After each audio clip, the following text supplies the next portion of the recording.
For 12 years, Amos Caldwell had lived alone on his Wyoming ranch. His only companions the creak of his porch swing and the distant howl of coyotes. His world was one of silence, broken only by the rhythm of his own route tending his horses, mending fences, and avoiding the ghosts of a life he'd buried long ago. But on a bitter November night in 1892, as a blizzard roared across the plains, 7 Cheyenne women appeared at his gate, their voices trembling with desperation. They begged for shelter, their words barely audible over the wind's scream. And behind them, somewhere in the snow-choked darkness, the men hunting them were close enough to taste the smoke rising from Amos's chimney. The storm battered his cabin like a vengeful spirit, snow piling against the windows in drifts that threatened to bury the world. Amos sat by his fire, a worn Bible open on his lap, though he hadn't read a verse in years. The words blurred before his eyes, his mind elsewhere in the wife and son he'd lost to raiders, on the promises he'd made to never trust a stranger again. Then came the knocking, not a gentle rap, but a frantic pounding, as if the hands behind it were clawing at the edge of survival. He stiffened, the Bible sliding to the floor. No one came to his ranch, not since he'd driven off the last peddler with a shotgun and a warning to stay clear. The knocking grew louder, more insistent, laced with voices speaking a language he hadn't heard since the days when his family still laughed around the dinner table. Cheyenne. His blood ran cold. The last time he'd heard those syllables, he'd been kneeling in the dirt, cradling what was left of his world. His hand reached for the Winchester propped against the hearth, fingers brushing the cold steel. But something held him back. The voices weren't sharp with menace or thick with demands. They carried a note of fear, of pleading, that stirred a memory of his wife, Clara, chiding him for turning away a weary traveler. "We're not animals, Amos," she'd said. "Kindness is what keeps us human." He shook the thought away. Clara was gone, and kindness had died with her on a morning when trust had cost him everything. The knocking came again, a woman's voice rising above the storm, speaking English with a cadence that felt like it had been forged in hardship. "Please, we know you're in there. We need shelter, just until the storm passes." Amos crossed to the door, his boots heavy on the pine floor. Through the thick wood, he could hear them more clearly now, women's voices, urgent and low, one trembling as if on the verge of collapse. His palm pressed against the door, feeling the faint vibration of their desperation. 12 years of solitude had honed his instincts to a razor's edge, and every one of them screamed danger, not from the women themselves, but from whatever had driven them to his doorstep in a blizzard that could freeze a man solid in an hour. He thought of Clara again, her voice soft but firm, urging him to see the good in people. But Clara hadn't lived to see what the world did to those who opened their doors too easily. The voice came again, closer now, as if the speaker were leaning against the door. "They're coming for us. If you turn us away, we'll die out here. And when they find our bodies at your door, they'll come for you too." Amos's hand hovered over the iron bolt that barred his door. In 12 years, he'd never slid it back for anyone. But there was a weight in that woman's words, a certainty that made his chest tighten, telling him that tonight, his life was about to change. The bolt felt like it carried the weight of his past as he lifted it, the metal groaning as if protesting his decision. He pulled the door open, and the sight that greeted him seared itself into his memory. 7 Cheyenne women stood on his porch, their blankets and shawls caked with snow, some clutching wounds that bled dark against the white. The youngest, barely a woman, held a bundle that stirred faintly a child, its breath shallow in the biting cold. The oldest, her hair streaked with gray, had eyes that carried the weight of too many graves. But it was the woman who had spoken who drew his gaze. She stood apart, her posture defiant despite the exhaustion carved into her face. Blood crusted a gash on her cheek, and her shawl was torn at the shoulder. But her eyes locked onto his with unyielding resolve. "I am Neela," she said, her English deliberate and clear. "These are my kinsisters, daughters, my people. We've been running for 2 days." Amos opened his mouth to speak, then stopped. Questions surged where they'd come from, why they were alone, who was chasing them, but the sight of the child's pale face silenced him. Some things mattered more than answers. "Get inside," he said, stepping back from the doorway. They moved quickly, slipping past him like shadows, their footsteps light despite their burdens. The cabin, which had felt vast in its emptiness, seemed to shrink as they filled it.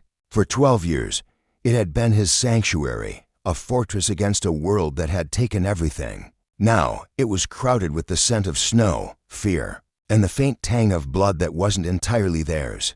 Neela was the last to enter, and as she passed, she spoke in a voice so low it was almost lost in the crackle of the fire. "The men who hunt us are close. An hour, maybe less. They won't stop until we're all dead."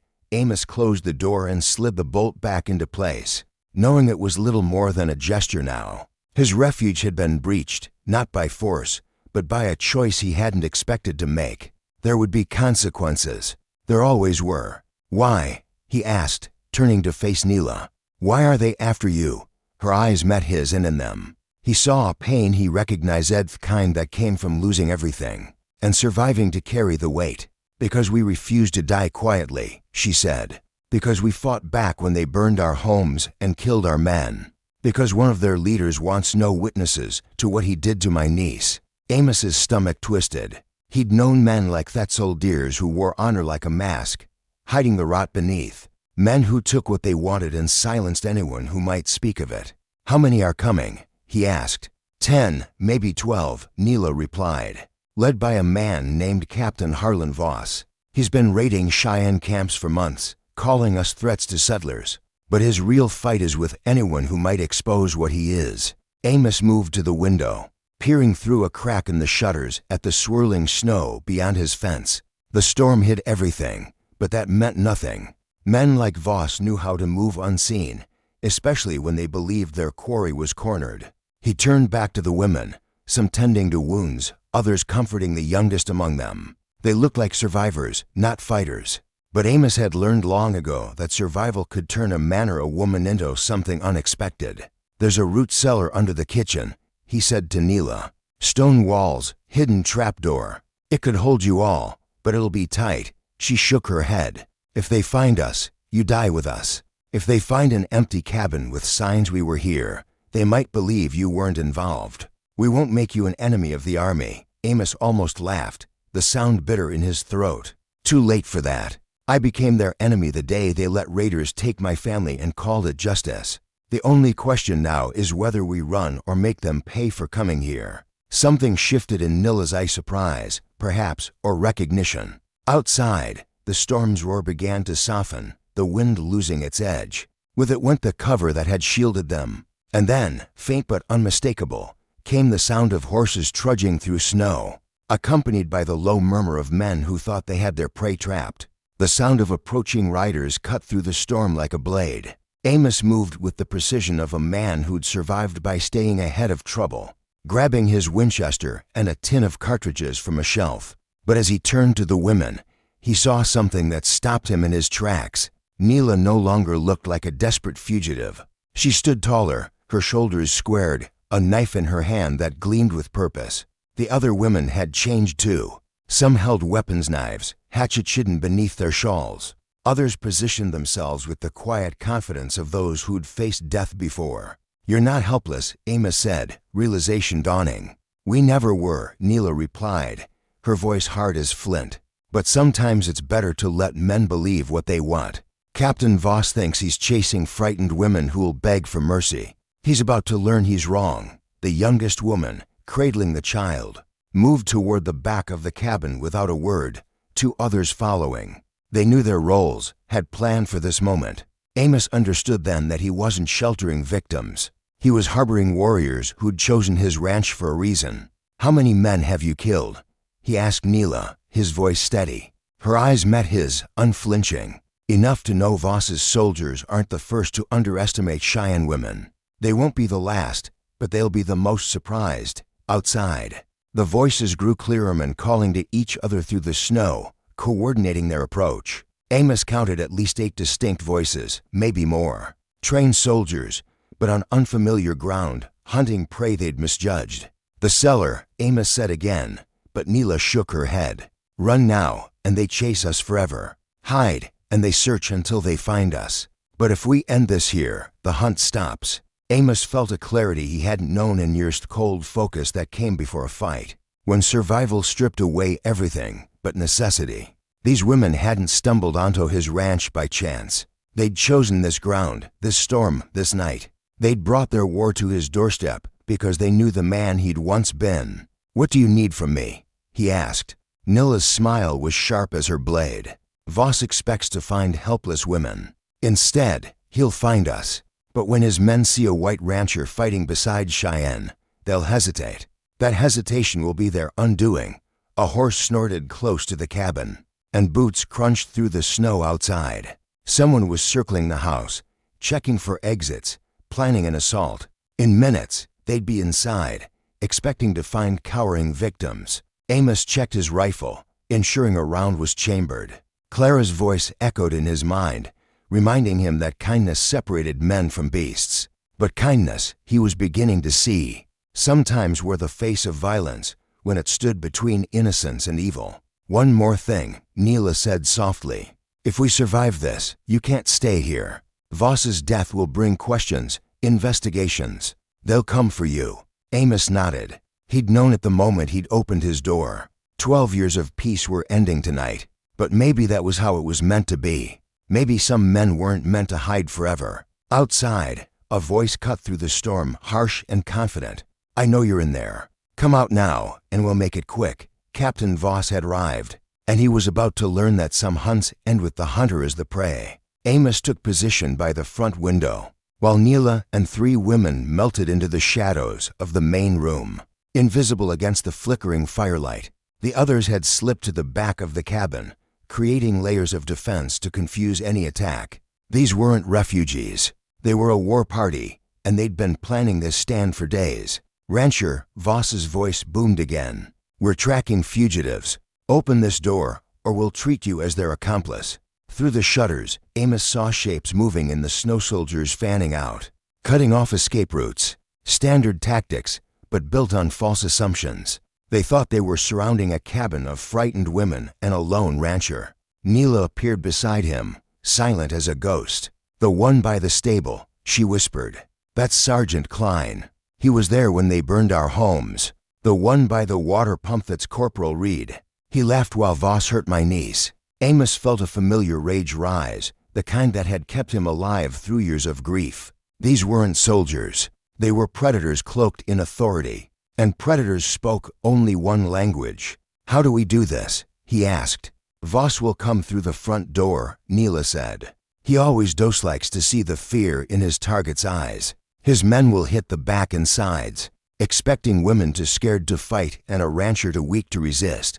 She handed him a small, polished stone, smooth and cold. "When you see the signal, take Voss. We'll handle the rest." Amos was about to ask what signal when a new voice broke through the storm yawn, uncertain, unlike the barked commands they'd heard.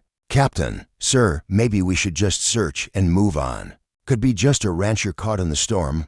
Voss's laugh was cruel. "Private Dalton, those tracks led straight here. 7 women, some bleeding, moving fast. They're inside, and so is anyone fool enough to help them. We do this my way." Amos heard rifles being readied, the click of safeties disengaging. Whatever was coming, it was coming now. If you were Amos, what would you do? Open the door and try to reason with men who'd already decided to kill everyone inside? Or trust these Cheyenne women who'd turned your sanctuary into a battlefield? The choice wasn't simple. It never was. Amos made his decision. The front door splintered inward as Voss kicked it open, his rifle raised, eyes gleaming with anticipation. But instead of cowering women, he found himself staring into the barrel of Amos's Winchester. For a heartbeat, confusion crossed Voss's face. This wasn't the script he'd written. That moment of doubt was all Nila needed. The stone in her hand caught the firelight, flashing a signal to the women positioned throughout the cabin. The storm that had masked the soldiers' approach now swallowed the sounds of what followeth. Whisper of knives finding flesh, the choked gasps of men who died before they could cry out, the soft thud of bodies hitting the floor. Voss's eyes widened as he realized he'd walked into a trap, but it was too late. Amos's finger tightened on the trigger, but before he could fire, Nila materialized behind Voss, her knife a blur. "This is for my niece," she whispered, the blade sliding between his ribs with lethal precision. Voss dropped his rifle, hands clawing at the wound. But Neela wasn't done. And this is for every woman you thought was too weak to fight. As Voss collapsed, a new sound pierced the storm. More horses, more voices, louder and closer than before. Voss hadn't come alone. Somewhere in the snow, reinforcements were closing in, and the real fight was just beginning. The sound of approaching riders turned Amos's blood to ice. Through the shattered doorway, he saw torchlight flickering in the distance. Dozens of flames, far more than the 10 or 12 men Neela had estimated. Voss had been the vanguard, not the main force. The true army was arriving now. Neela yanked her knife free from Voss's chest, her face grim as she registered the new threat. Around the cabin, her women emerged from the shadows, each confirming the worst. Voss's squad was dead, but their victory had been fleeting. How many? Neela asked the woman who appeared beside her. 20, maybe 30, came the reply. They heard the shots. They know something's wrong. Amos felt the weight of impossible choices settle on him. Fight and die, or surrender and die slowly. But as he looked at the women who'd turned his cabin into a battleground, he saw a third path on that meant becoming the man he'd buried 12 years ago. The cellar, he said quickly. Not to Hideto survive what's coming. Neela shook her head. We can't outrun this many. They'll hunt us to the ends of the earth. We're not running, Amos replied, crossing to a trunk he hadn't opened since the war. Inside, wrapped in oilcloth, were tools he'd sworn never to use again: dynamite, fuses, the relics of a man who'd blasted tunnels through mountains and later through enemy lines. This ranch sits above a ravine, he explained, his hands moving with practiced ease to prepare charges. The creek below swells in storms like this. Break the dam I built to control it, and that ravine becomes a river. Anyone caught down there drowns. Neela's eyes lit with understanding. The dam, Amos nodded. I built it to protect the land. Destroy it now, and the water takes them all. But your ranch, Neela said. Your home. Amos looked around the cabin that had been his prison for 12 years. Then at Voss's body on the floor. Home wasn't a place anymore. It was a choice, and his choice was to ensure these women lived to see dawn. Some things matter more than land, he said, echoing Clara's words from a lifetime ago. Outside, the voices grew louder, orders shouted, positions taken. Voss's men had found their captain's body and knew their prey wasn't what they'd expected. The youngest woman appeared, the child in her arms awake now, its dark eyes wide with the tension filling the air. Captain Voss is dead, a voice bellowed from outside. Surrender, or we burn you out. Neela looked at Amos, her expression unreadable. If we do this, there's no going back. You'll be a wanted man. Amos shouldered his rifle and gathered the charges. I've been a ghost for 12 years. Tonight, I'm choosing to be a man again. But as they moved toward the back door, a new sound stopped them: a child's cry. Not from the bundle in the young woman's arms, but from somewhere out in the storm. One of the soldiers had brought a child, an innocent caught in a war that wasn't theirs. And sometimes, the hardest choices are the ones that test how far a man will go to save those who matter most. The cry of the child in the storm changed everything. Amos Caldwell froze, the dynamite charges heavy in his hands, as the faint wail cut through the blizzard's dying roar. It wasn't the Cheyenne infant cradled by the young woman in his cabin, but another child, out there in the snow, caught in a war that belonged to men like Captain Harlan Voss. Through the shattered front door, torchlight flickered across Voss's lifeless body, and beyond it, somewhere in the darkness, an innocent was trapped in the path of a flood Amos had been ready to unleash. Neela gripped his arm, her fingers like steel. It could be a trick. Soldiers have used children as bait before. Amos shook his head. He'd heard too many cries in his life, his sons among them, to mistake the raw terror. In that small voice, one of Voss's men had brought a child on what they'd thought was a simple raid. And now that child faced death for their father's sins. We can't blow the dam, he said, his voice low but firm. Not with a kid out there. A Cheyenne woman, her face scarred from a recent wound, hissed in response, my daughter's life matters as much as that one. If we don't act, we all die. She was right, and Amos knew it. But some lines, once crossed, broke a man in ways that couldn't be mended. For 12 years, he'd walked that edge, hiding from the world after raiders took his family. Tonight, He could step back or fall forever. "There's another way," he said, setting the dynamite aside. "Harder, riskier, but it keeps everyone breathing." Nila's eyes narrowed, searching his face. "Tell me." "We make them think we're trapped," Amos said. "Make them overconfident. They'll send men to storm the cabin while the rest hold back with the horses. And whoever's got that child, that splits their force." He paused, calculating the odds. "We'll be outnumbered, 3-1, maybe worse. In a fair fight," Nila said, her voice sharp. "But this won't be fair." Amos nodded, crossing to a locked cabinet he hadn't touched since the war. Inside were tools of a darker tracheotomies to lame horses, tripwires to break necks in the dark, bear traps that had tasted human flesh when survival demanded it. 12 years ago, I made this ranch a fortress because I was scared of dying," he said, pulling out the items with hands that remembered their purpose. "Tonight, we use it to make sure others live, outside." The voices of Voss's reinforcements grew louder, organizing for an assault. Someone had taken command likely Voss's second in command barking orders, assigning positions. They had numbers and training, but they were on Amos's land. Ground he knew like the lines on his own hands. "How do we split them?" Nila asked. "We give them what they expect," Amos replied. "A desperate last stand. Barricade the front, make noise, make them think we're cornered. Half their men will come for us. The rest will stay back to guard the retreat and the child." His jaw tightened. "Then we show them what happens when you hunt people with nothing left to lose." The plan was brutal, simple, and bordered on madness. Nila and 3 women would stage a distraction at the front, drawing the assault team. Amos and the remaining women would flank through terrain only he knew, targeting the reserve force and, with luck, saving the child. "If this goes wrong," Nila said as they prepared, "Voss's death means nothing. They'll call us savages, use our bodies to justify more raids. And if we do nothing," Amos countered, "that child dies for its father's crimes, and you die for wanting to live. Sometimes the only choice is between bad and worse."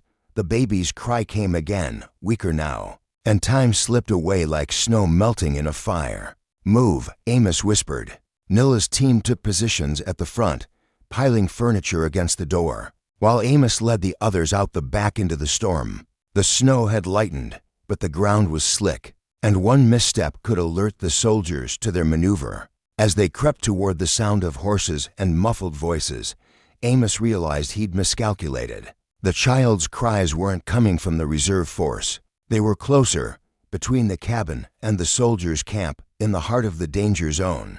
The cries led to a supply wagon, half buried in snow, parked between the cabin and the main camp. Through the haze, Amos made out a woman hunched over a small bundle, rocking it desperately. Not a soldier's wife, but a camp follower, likely a cook or laundress, forced to bring her child on what should have been a routine mission. He signaled the Cheyenne women to hold position and crept closer. The woman's whispers reached him, frantic as she tried to hush the infant. From the cabin, Nila's distraction erupted shots, shouts, the crash of furniture. It worked. Soldiers moved toward the house, leaving the wagon lightly guarded. 3 men, rifles ready. Amos made his choice. Rising from cover, he walked toward the wagon, his Winchester low but primed. The nearest guard spotted him, raising his weapon. "Easy, soldier," Amos called, his voice steady. "Captain Voss sent me to secure the civilians." The lie bought him seconds. In the dark, his weathered coat could pass for military. By the time the guard sensed the deception, Amos was close enough to act. "You're not Army," the soldier said, voice wavering. "No," Amos replied, slamming the rifle butt into the man's temple. The soldier crumpled silently. The woman looked up, terror in her eyes. She was young, barely 20, with the gaunt look of someone worn down by hardship. "Please," she whispered, "don't hurt my baby." "Neither of you," Amos said. "What's your name?" "Ellen Tate," she stammered. "I cook for the men, wash their clothes." Captain Voss said it was safe, just rounding up some thieves. Amos's anger flared. Voss had lied to his own people, turning a mother and child into pawns in a murder plot. "Ellen, I'm getting you out, but you do exactly as I say. When the shooting starts, run for those trees. Follow the creek south to a trading post, 5 miles. Tell them Amos Caldwell sent you. What about you? She asked. Before he could answer, the other guards noticed him. One shouted, the other aimed. But the Cheyenne women moved, emerging from the snow like specters. The fight was quick and merciless knives flashed, and the guards fell before they could fire. The wagon was secure, and Ellen fled into the night with her baby, vanishing into the storm's embrace. But the victory was brief. From the cabin came an ominous silencino gunfire, no shouts. Either Nilla's group had won, or they were dead. Then a new voice rang out, cold and commanding. This is Major Simon Keller, United States Army. You're surrounded by a company of soldiers. Surrender, or we burn you out and hang the survivors. Amos's blood chilled. Voss hadn't been the true leader. Keller had been watching, letting Voss and his men die while positioning his force for the kill. Keller's voice carried the assurance of a man who held every advantage. Through the snow, Amos saw torches spreading in a wide arc around his ranch. Not 20 men, but closer to 50, a full military operation. Voss had been bait, and they'd fallen into the trap. But then Nilla's voice cut through the night from the cabin. Amos, we have Keller's daughter.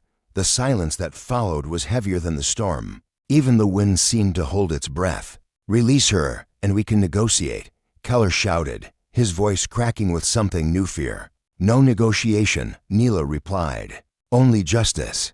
Your men burned our homes, killed our families, did worse. You answer for it now. Amos moved back toward the cabin, navigating the snowy terrain with care, avoiding the soldiers now tightening their circle. As he neared, the situation clarified.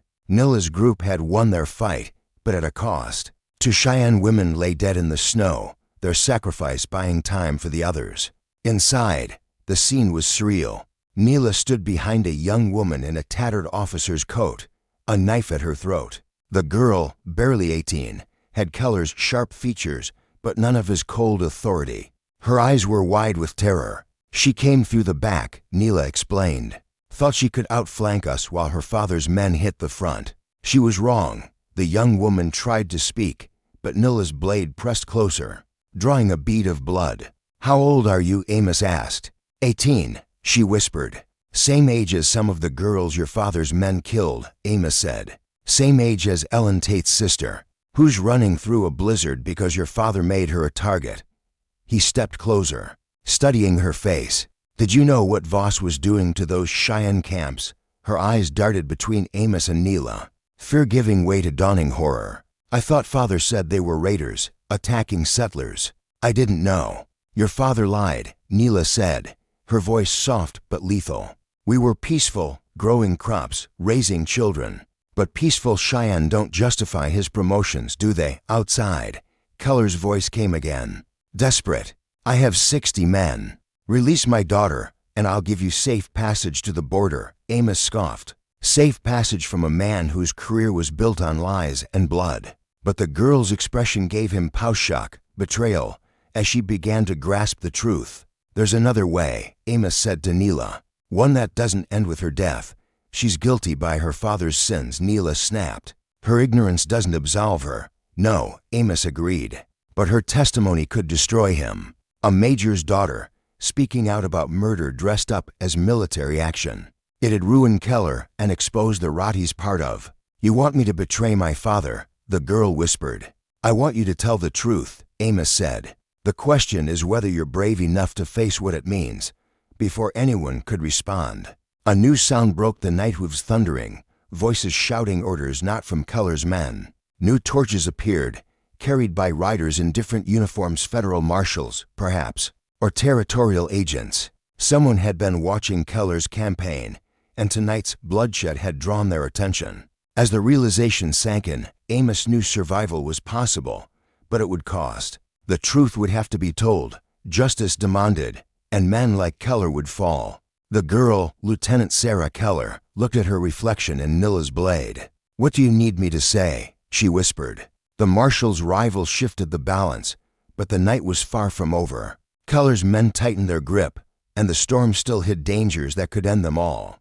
The marshal's torches cast long shadows across the snow, their voices sharp with authority as they ordered Keller's men to stand down. Amos peered through the cabin's broken window, counting at least a dozen new riders. their badges glinting in the firelight.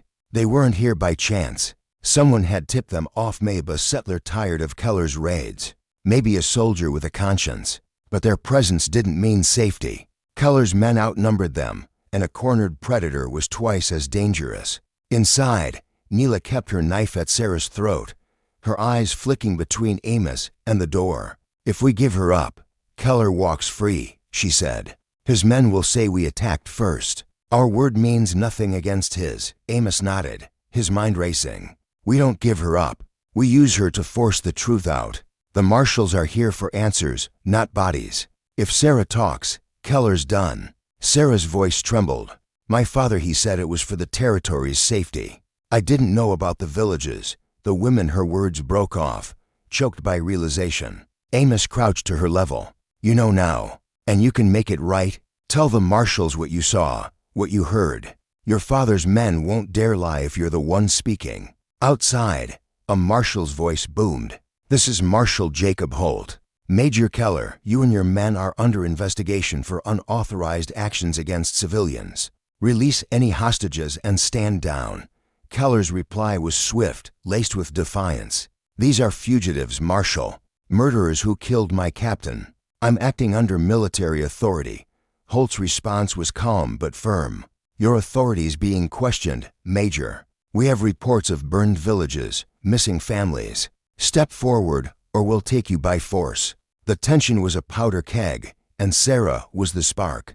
Neela eased the blade slightly, enough for Sarah to breathe.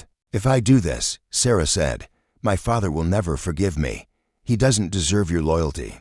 Neela said, "Not after what he's done." Amos added, "You're not betraying him. You're saving yourself and others from his lies." A gunshot cracked outside, not from the marshals, but from one of Keller's men. A warning shot that shattered the uneasy truce. Shouts erupted, followed by the sound of rifles being cocked. The marshals took cover, and Keller's men spread out, ready for a fight. Amos knew they had minutes before the cabin became a slaughterhouse. "We need to move," he said. "Get Sarah to the marshals before Keller's men storm us." Neela nodded, signaling her women. The two who'd guarded the back returned, their faces grim. "They're closing in from the sides," one reported. "We've got maybe 5 minutes." Amos grabbed a lantern, smashing it against the floor to spill oil in a wide arc. "If they come through the front, this lights up. It'll buy us time." He turned to Sarah. "You're with us. Scream, and you die before your father can save you." They moved to the back door, Neela's knife still close to Sarah's neck. The remaining Cheyenne women forming a tight circle. The youngest, holding the infant, stayed behind, hidden in the cellar with orders to wait for the marshals. Outside, the snow had stopped, leaving a clear view of the chaos. Keller's men creeping closer, marshals holding a defensive line, and the faint glow of Ellen Tate's trail fading into the distance. Amos led the group through a narrow gully behind the cabin, a path he'd used to haul water during droughts. It was concealed by brush, invisible to outsiders, but it wouldn't stay safe for long. As they moved, Sarah stumbled, her breath ragged. "I didn't know," she kept whispering, as if the words could undo the night. Neela's grip tightened. "Save your regrets for the marshals." Halfway to the marshal's position, a shadow moved ahead. A soldier, one of Keller's scouts, patrolling the perimeter. Amos raised his rifle, but Neela was faster, her knife flashing in a silent arc. The man fell without a sound, blood staining the snow. Sarah gasped, and Neela hissed, "Keep moving." But the kill hadn't gone unnoticed. A shout went up from another soldier, and lanterns swung in their direction. "Run," Amos barked. They broke from the gully, sprinting across open ground toward the marshal's line. Bullets whined past, kicking up snow. One of the Cheyenne women cried out, clutching her arm as blood seeped through her shawl. But she kept running. Amos fired back, not aiming to kill but to slow the pursuit. The marshals saw them, their rifles shifting from Keller's men to cover the fleeing group. "Hold your fire," Marshal Holt shouted. "Identify yourselves, Amos Caldwell," Amos yelled, shoving Sarah forward. "This is Major Keller's daughter. She's got something to say about his raids." The marshals hesitated, then waved them in. As they reached the line, Amos turned to see Keller's men regrouping, their lanterns forming a tightening noose. Keller himself stood at the center, his face pale but resolute, barking orders to advance. Holt, a grizzled man with a scar across his jaw, pulled Amos aside. "You're the rancher who sheltered those Cheyenne. I'm the man who stopped a massacre," Amos said. "That girl knows the truth about Keller's campaign. Let her speak." Sarah, now free of Nilla's knife, stood trembling, her eyes darting to her father's position. I saw reports," she began. "Villages burned, women killed. Father said it was necessary, but I heard the men laughing about it. About what they did." Holt's face hardened. "You're willing to swear to that?" Sarah nodded, tears streaking her face. "I didn't know it was wrong until tonight." Nilla stepped forward, her voice cold. "She's not the only witness. We lived through Keller's raids. We can tell you where the bodies are buried." Holt signaled his men. "Arrest Major Keller. Anyone who resists answers to me." But Keller wasn't done. "You're believing savages and a traitor," he roared, drawing his pistol. "This is mutiny." His men, loyal or desperate, rallied around him, and the night exploded into chaos. Bullets flew, and Amos dove behind a fallen log, pulling Sarah with him. Nilla and her women scattered, returning fire with stolen rifles and knives. The marshals fought back, their disciplined shots cutting through Keller's ranks. But the major's men had numbers. Amos saw Nilla take down a soldier with a thrown hatchet, her movements precise despite the wound on her arm. Another Cheyenne woman fell, a bullet through her chest, her body crumpling in the snow. The cost of this night was mounting, and Amos felt the weight of every choice he'd made. He aimed his Winchester, picking off a soldier aiming at Holt. The marshal nodded in thanks, then shouted, "Keller, surrender. You're only making this worse." Keller's response was a bullet that grazed Holt's shoulder. The major was fighting like a man possessed, knowing his career and his life hung in the balance. Sarah, huddled beside Amos, whispered, "He'll kill us all before he gives up." Amos handed her a pistol from a fallen soldier. "Then you make sure he doesn't. You're his daughter. He'll hesitate if it's you." Sarah's hands shook as she took the weapon, her face a mask of fear and resolve. The battle raged, the snow stained red, and Amos knew the marshals were outmatched. Keller's men were closing in, and the cabin where the Cheyenne infant still hid was at risk of being overrun. He made a decision. "Nilla," he called, "we need to draw them away from the house. Protect the child." Nilla nodded, rallying her remaining women. They broke from cover, firing and shouting, luring Keller's men toward the open field. Amos followed, dragging Sarah along. The maneuver worked. Keller's force shifted, chasing what they thought was a retreating enemy. But it left Amos, Nilla, and the others exposed, with no cover and dwindling ammunition. As they reached the edge of the ravine, Amos spotted the dam, its stone face slick with ice. The dynamite was still in the cabin, but he had one charge left, tucked in his coat. "If we can't blow the dam," he said to Nilla, "we use it as a choke point. Force them to come at us one at a time." Nilla's eyes gleamed. Like the old Cheyenne hunts drive the buffalo into a trap. They took position behind a cluster of boulders, Sarah still clutching the pistol. Keller's men approached, cautious now, sensing the shift. Keller himself led the charge, his face twisted with rage. "Sarah," he shouted, "come to me, and I'll spare your friends." Sarah stood, her pistol raised, tears streaming down her face. "You lied to me, Father. You made me part of this." For a moment, Keller faltered, his pistol lowering. It was the opening Amos needed. He lit the dynamite's fuse and hurled it not at the dam, but at the snowbank above Keller's men. The explosion was deafening, sending an avalanche of snow crashing down, burying half the soldiers and scattering the rest. Keller, caught at the edge, stumbled but stayed upright, his eyes locked on Sarah. The marshals seized the moment, charging through the chaos to disarm the stunned survivors. Keller raised his pistol again, aiming at Sarah, but she fired first. The bullet struck his shoulder, and he fell, screaming in pain and betrayal. Holt's men swarmed him, binding his hands as he cursed his daughter's name. The fight was over, but the cost was heavy. 3 of Nilla's women were dead, their bodies still in the snow. The marshals had lost 2 men, and Amos's ranch was a ruin, the cabin smoldering from stray bullets. Sarah sank to her knees, the pistol falling from her hands, her sobs lost in the wind. Nilla knelt beside her, not in comfort, but in acknowledgement. You did what you had to, she said. So did we. Holt approached, his shoulder bandaged. We'll need statements from all of you. Keller's going to trial, and your testimony, especially yours. Miss Keller will put him away for good. Amos looked at the wreckage of his home, then at the surviving Cheyenne women, the infant safe in the cellar, and Ellen Tate, who'd reached the trading post by now. What about them? He asked, nodding to Nilla's group. They'll be protected, Holt said. We've got orders to investigate all Cheyenne raids. If what you say is true, they'll get compensation, maybe land. Nilla's face was stone. No land replaces our dead. But we'll take justice, Amos nodded. Justice was a start, but it wasn't enough. Not for the blood spilled, not for the lives broken. And as dawn approached, he knew the hardest part was still ahead, living with the choices they'd made. But as they prepared to leave the battlefield, a new sound stopped them: a horse's whinny. Not from the marshals or Keller's men, but from the ravine. Someone else was out there. Someone who'd watched the fight and waited for the dust to settle. And sometimes, the greatest danger comes not from the enemy you see, but the one you never knew was there. The horse's whinny from the ravine pierced the fragile calm, a sound that carried more threat than the gunfire that had just faded. Amos Caldwell stood amidst the wreckage of his Wyoming ranch, the snow stained with blood and the air heavy with the cost of the night's choices.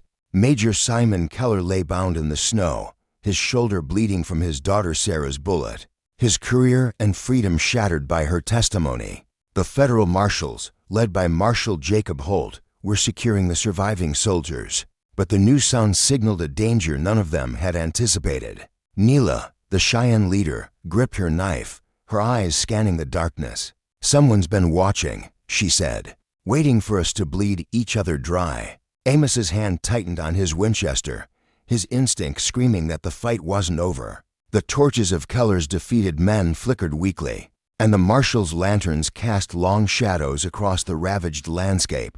The Cheyenne women, 3 of their number now dead, stood ready, their faces etched with exhaustion but unbroken resolve. Sarah Keller, still trembling from the act of shooting her father, clutched the pistol Amos had given her, her eyes darting toward the ravine. The infant in the cabin cellar was safe for now, and Ellen Tate, the camp follower, had reached the trading post with her child.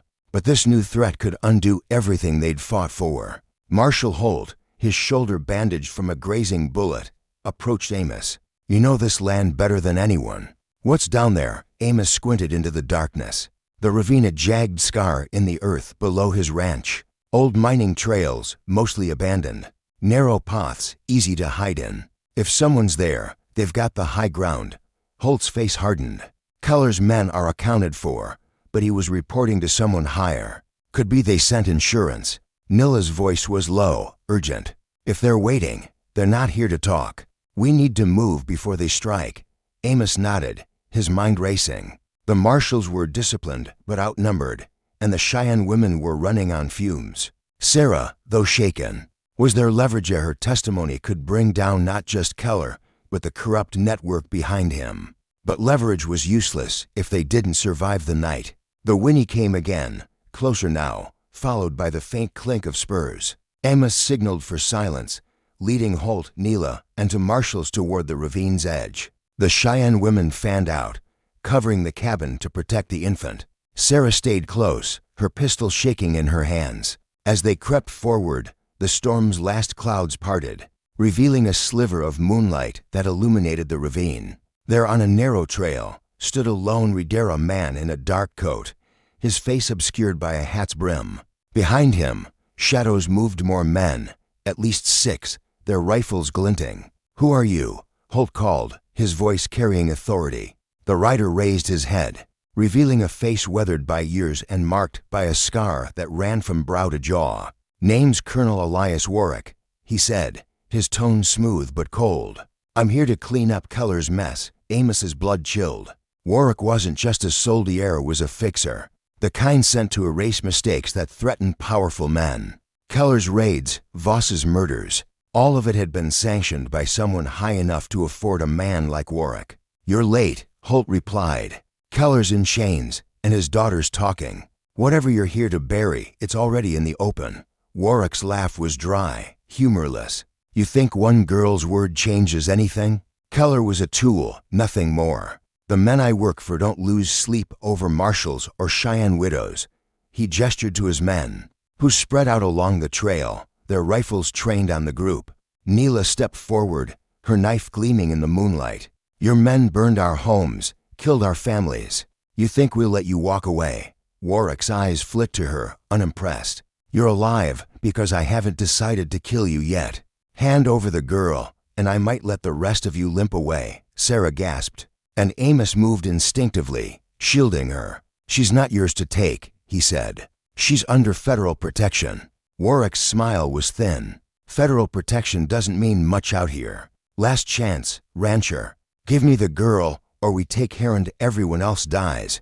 Holt raised his rifle, but Amos saw the odds. Warwick's men were positioned on higher ground, their rifles covering every angle. A direct fight would be a slaughter, but Amos hadn't survived 12 years of solitude by fighting fair. There's another way, he whispered to Holt. The ravine's unstable this time of year. One good shake, and the whole thing could collapse.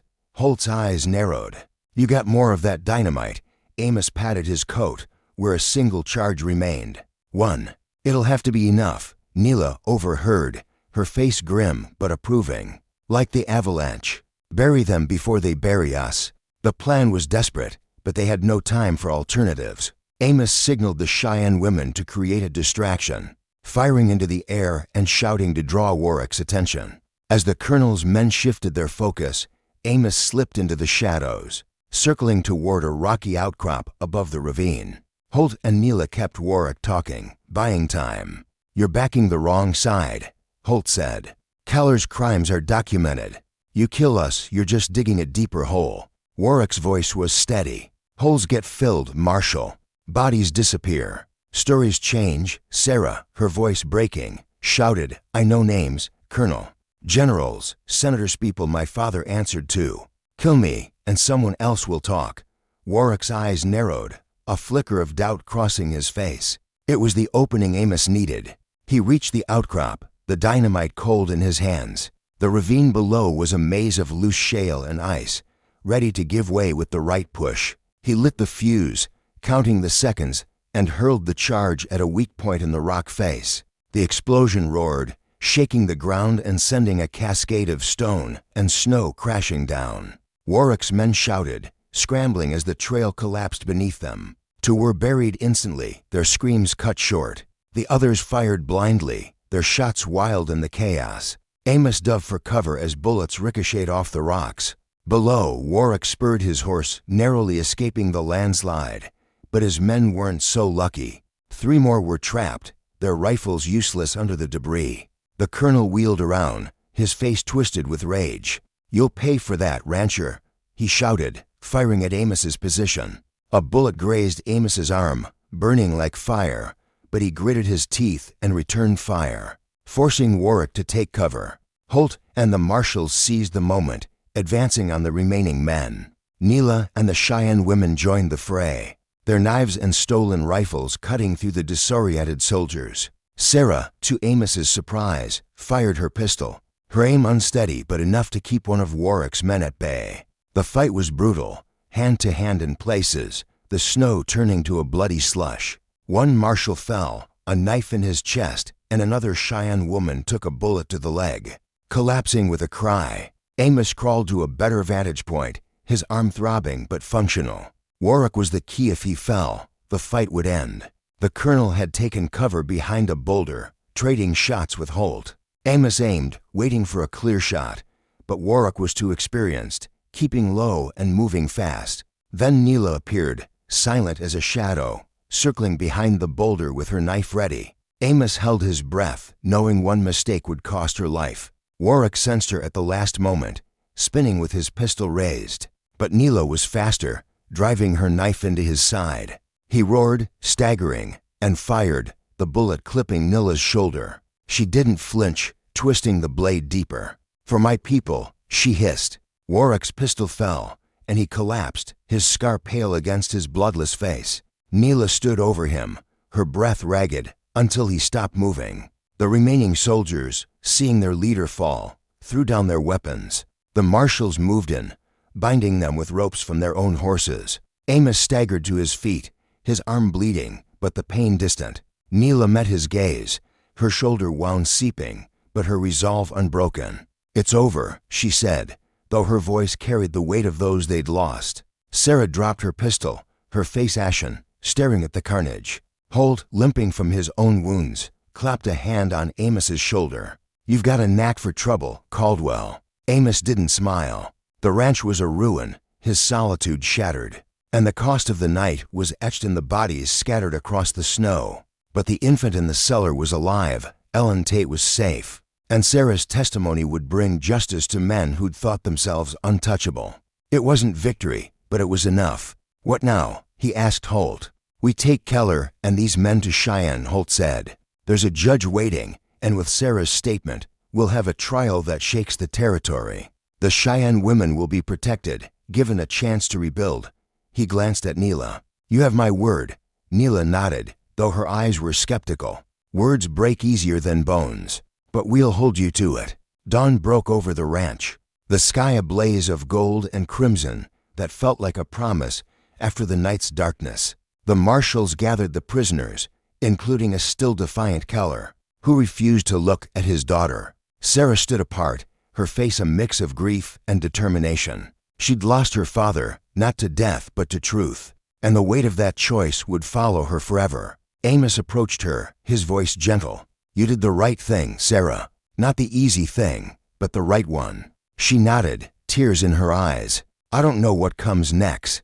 I've got no family now." Amos thought of Clara, of the son he'd buried, of the years he'd spent hiding from life. "Family's not just blood," he said. "It's the people you choose to stand with. You'll find yours." Neela gathered her surviving women, preparing to leave.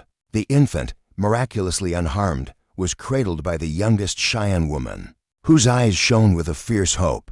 "Where will you go?" Amos asked Neela. "North," she said, "to kin who escaped Keller's raids. We'll rebuild, but not here. This land's too heavy with death." She paused, studying him. "And you?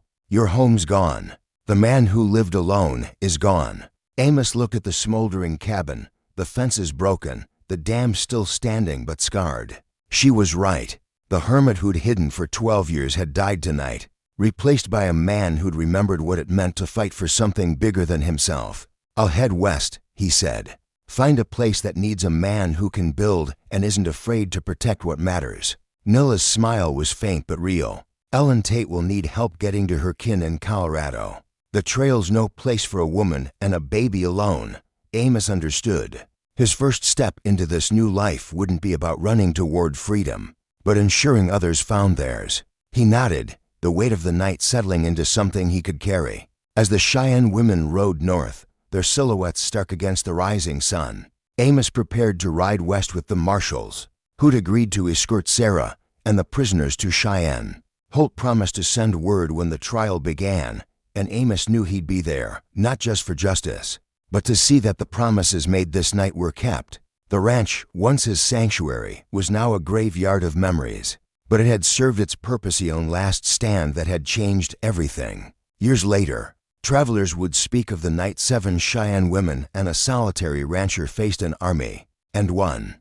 They'd tell of a young woman who turned against her father to right his wrongs, of a marshal who held the line against corruption, of a warrior named Neela who carved justice with her blade. But those who lived it knew the truth was both simpler and more profound. Sometimes the hardest choice wasn't between right and wrong, but between hiding from the world and stepping into its pain to make a difference.